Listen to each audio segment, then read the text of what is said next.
Hello, friends, and welcome back to r/IDontWorkHereLady. In today's episode, we have two stories to tell. The first about an angry guy who acts rudely but doesn't think he'll face the consequences. And our second story is about a lady looking for the vice president of a finance company in the clinic's office. So let's get started. Not only do I not work here, I don't even live in this state. For background, I work in a very niche field that blends scientific research, analysis, and data science. My company in particular is mostly on the data science side of things. Also, it's relevant to know that my company has exhibit booths at one or two industry conferences a year to promote our work, and several members of our staff usually present sessions, depending on which abstracts ended up getting accepted. I'm one of two junior staff responsible for our booth, shipping to the conference, assembling the booth, staffing it, etc. So about 2 years ago, my coworker, who I'll call Megan, and I were at a conference in a Midwestern state unpacking our boxes. We realized we had forgotten to ship markers, and also a plastic tabletop sign holder had shattered in transit. I checked Google Maps, saw there was an Office Depot nearby, and told Megan I'd just go grab what we needed. So off I went. For reference, I don't remember exactly what I was wearing, but it would have been something like pressed trousers, low heels, and either a nice blouse or a silk shell under a blazer. I was also wearing my conference badge and a lanyard around my neck. It had those sticky ribbon things on the bottom that you use at conferences. Sorry, I don't know if there's a word for those. One said presenter for a session I was co-leading the following day, and one said bronze sponsor, a status my company paid for so we'd get a shout out in the program. So basically, I didn't look even remotely like an employee of Office Depot. I was crouched on the floor looking at a sign holder on the bottom shelf when I heard an angry male voice to my right bark, "Excuse me." I turned and found a heavy-set man standing right next to me, probably middle-aged, business dress, and red from his face down to his collar. I was instantly on edge because he was standing really close to me and seemed angry. But I was at a loss of words for what he might have wanted. I assumed from his "excuse me" that I was in his way, so I scooped up my sign holder, stood up, and scooted out of his way, turning away from him. To my total perplexity, instead of moving into the shelf area I'd just vacated, he followed me. And at this point, he seemed PO'd. He bellowed out, "Do you hear me? Don't walk away from me." At this point, I was extremely confused and scared. Here I am, a 5-foot-tall, 100-pound woman being screamed at by a guy more than twice my size in the middle of an Office Depot. The only thing I can think is that dude is clearly unhinged. I'm vaguely wondering if he thinks I'm a specific person he knows, but I'm mostly just deer in headlights. He leaned in and said, "I need packing tape," practically trembling with rage. This should have clued me in as to what was happening, but in the moment, I couldn't think why this guy might be aggressively growling his shopping list at me. I backed up quickly and turned to go. He grabbed my arm hard, jerked me back toward him, then with his other hand yanked on my lanyard. He said something along the lines of, "You're being very rude." At this point, I was totally freaked out and had a full-on adrenaline brain. I pulled away and booked it for the front. The guy at the counter looked alarmed as soon as he saw me and asked if everything was okay. I told him what happened, and he very seriously asked me if I wanted him to call the police. I kind of facilitated and said no, but I was in a huge hurry to get back to the conference exhibit hall. I checked out the sign holder, never did get the markers, which I ended up borrowing from a different booth, and was on my way out the door when I heard the angry guy from earlier bellowing something to the cashier about an employee treating him very rudely. At this point, everything clicked, and I realized what had happened, but I hightailed it back to the conference center without sticking around. I felt horrible immediately afterward on the walk back, especially once my fight-or-flight response died down. Like ashamed and sick, and frustrated with myself for not handling it better or sticking up for myself. In the course of the whole encounter, I hadn't said a single thing to the angry guy. In the moment, I just wanted to get out of the situation as quickly as possible. By the time I got back to the exhibit hall, my l'esprit de l'escalier had gone into full gear, and I was kicking myself for not just eviscerating the guy. So I got back to the booth and told Megan everything. She was horrified, and while we finished setting up, we speculated on what that guy's problem must have been.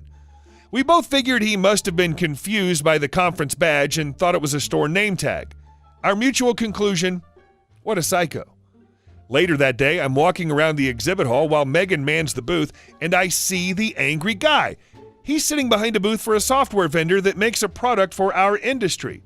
A generic piece of software they individualize, customize for particular companies on a contract basis, and I see from his badge, which he's now wearing, but was not wearing in the store, that he's an exhibitor. I immediately go find the exhibit hall security guard and point out the guy to him and tell him he attacked me earlier, grabbing my arm and yanking my lanyard. The security guard could not have given less of an F and basically told me since it didn't happen inside the conference facility, there was nothing to be done. Okay, fair enough. But at this point, as you can imagine, I was very shaken and upset. I went back to the booth. In addition to Megan, someone I'll call Bob was now there. Bob is the director of the department that does the bulk of our technical work. He's not in mine and Megan's direct line of bosses, but as the most senior staffer on the trip, he was more or less in charge while we're at the conference. A lot of our staff uses the booth as a hoteling spot between sessions, even when it's not their turn to be there. So he's sitting behind the booth, handling his emails and waiting for his next session to start. I explained to Megan, angry guy is here and working a vendor booth. And funnily enough, her immediate response is, "What the hell? Then how did he not recognize your badge?" At this point, Bob tunes in and asks what we're talking about. I tell him the whole story, punctuated by Megan's indignant interjections. And don't forget to mention how he grabbed you. Ugh, what a piece of work. That kind of thing. Bob is appalled. He asks me to point the guy out, so I walk him within eye line of the other booth and point him out.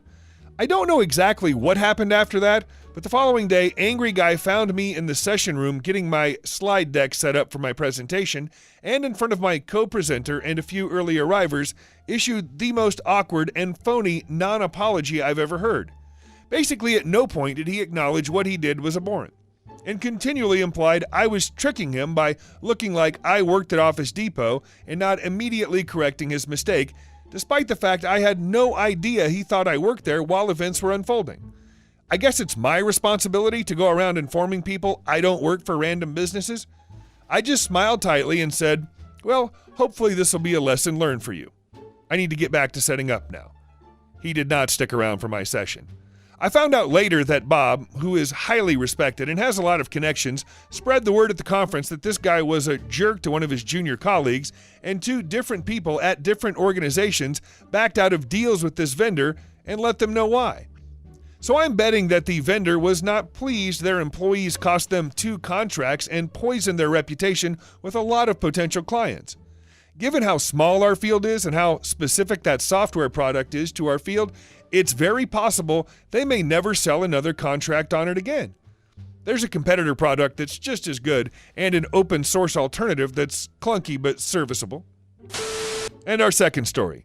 I work here. You're just an idiot. I'm a marriage and family therapist for a large medical provider. We're very well known in the area and are the largest private employer in the region. Our logo is on numerous hospitals and office buildings. There are billboards, community outreach campaigns, TV ads, radio ads, etc., all bearing our name. The other day, I was opening our office, located in an office tower, when a woman came into the waiting room. I was pulling my patient files about 15 minutes before the first client was due to arrive, and my colleagues had not gotten in yet. I didn't recognize the woman, so I assumed she was there early to set up her appointment with another therapist or a first-time client. We have a table with clipboards set up for new clients to fill out their demographic information and read about HIPAA. So I thought I'd get her started. The woman wasn't an old lady, probably late 30s to early 40s, carrying a bag and well-groomed. She didn't have the "can I speak to a manager" haircut and was dressed professionally. Me. "Hi, are you a new client?" Woman. "I'm looking for some name I don't recognize." Me. "We don't have any therapists here by that name. Are you sure you're scheduled at the right office?" W. "Yes, I'm sure. I'm trying to speak with name." Me. "Do you know who made your appointment?" W. Exasperated. "Look, I'm trying to talk to name. She's the VP of Finance and handling my account." Me. "I'm sorry, but I think you have the wrong office. This is a therapy office for medical company. We don't have financial clients, and there are no vice presidents here." W. "So you aren't associated with financial company?" She gestures to the investment firm down the hall that she walked past to get to my office. Me. "Ma'am, there are a lot of businesses in this building. Financial company doesn't own the building. They just rent their office space like the rest of us. You're in a therapy office for big medical company. I point to the giant logo on the door and medical forms on the table. W. Well, can't you just go get name for me? Their door's locked and the lights are off. Me. Ma'am, if their door's locked and the lights are off, then they're closed. I don't have any access to other offices and there isn't going to be anyone there. I have a patient on the way and for privacy reasons, I'm going to have to ask you to leave if you don't have an appointment with us. W. Well, what am I supposed to do? Me. Well, it's currently 7:45. You might try them again at 9 when most finance companies open for business, or call them and make an appointment. Now, if you'll excuse me. At this point, I just gestured to the door and ushered her out because I was done dealing with her. She wandered out of the waiting area, mumbling something about how rude it was for the finance company to be closed at 7:45. Maybe on some level she wanted therapy. All I know is that I'd not finished my first cup of coffee yet. Hey guys, thanks for watching the video to the end, and I'll see you in the next one.